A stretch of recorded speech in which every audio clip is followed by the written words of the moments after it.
बिने दारू पिए इसका। साले तो नस्ल उतारे पर आए हो।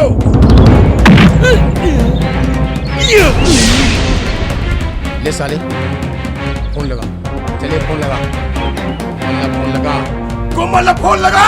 सुशील भाई तोला कोई गलतफहमी हुए यार, मैं कब फोन करूं? बे साले सिला भाग गए और तोर पिक्चर हा टाइट हो गए। अरे कोमल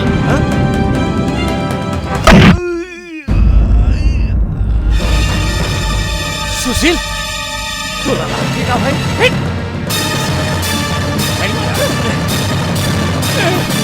सुशील तू ना मार पा रहे भाई, माफ कर भाई मला यार।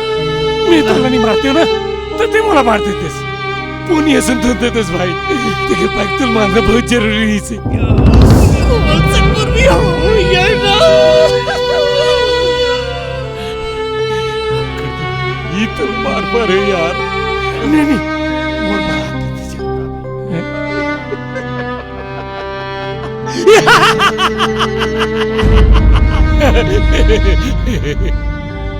मोर मार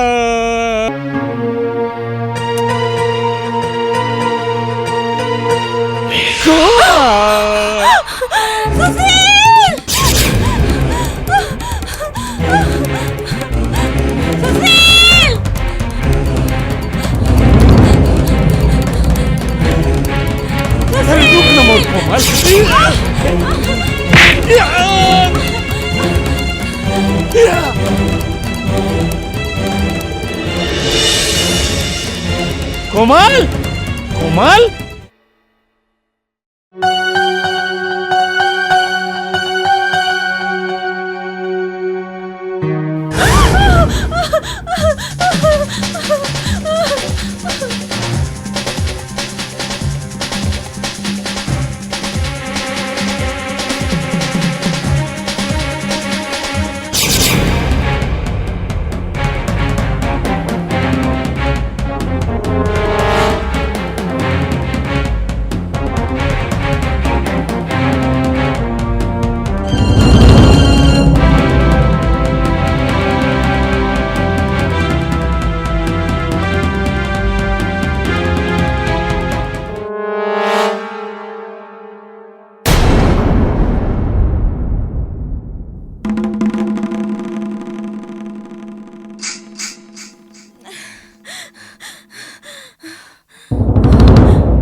कोमल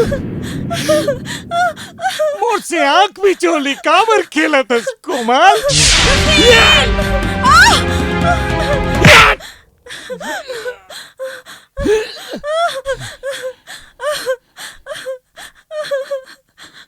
देख कोमल देख तो रुपये कैसे साले सांड मार मार के मोर चेहरा सुझा दे।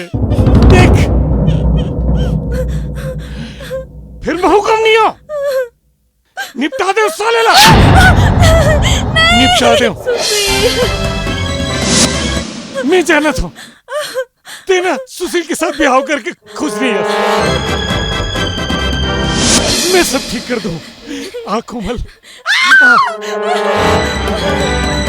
मैं तुर मांग कर दूँ। ठीक है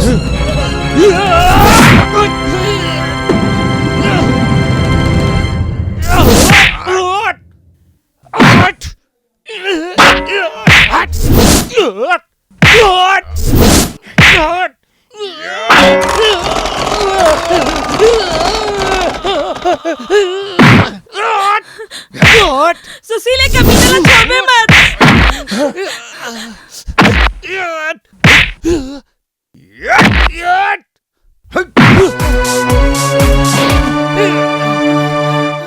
कोमल कहाँ दीदी बेटी? कोमल भैया रुपेश मैं तुला कानून के हवाले करत हूँ। अब तोर खेल खत्म हो गए। ये क्या करत हस भाई? नहीं भाई पहली एकर ले पूछ, मोला अपन बहनी और तोला अपन भाई काबर बार बार बोलत रही से। खबर की सचमुच तुम्हारे मोर भाई बहनियों। सुशील में तोर बाप की नाजायज औलाद हो। तोर बाप शादीशुदा होए के बाद भी मोला पैदा करीस और मैं बिर्रा कहला बिर्रा।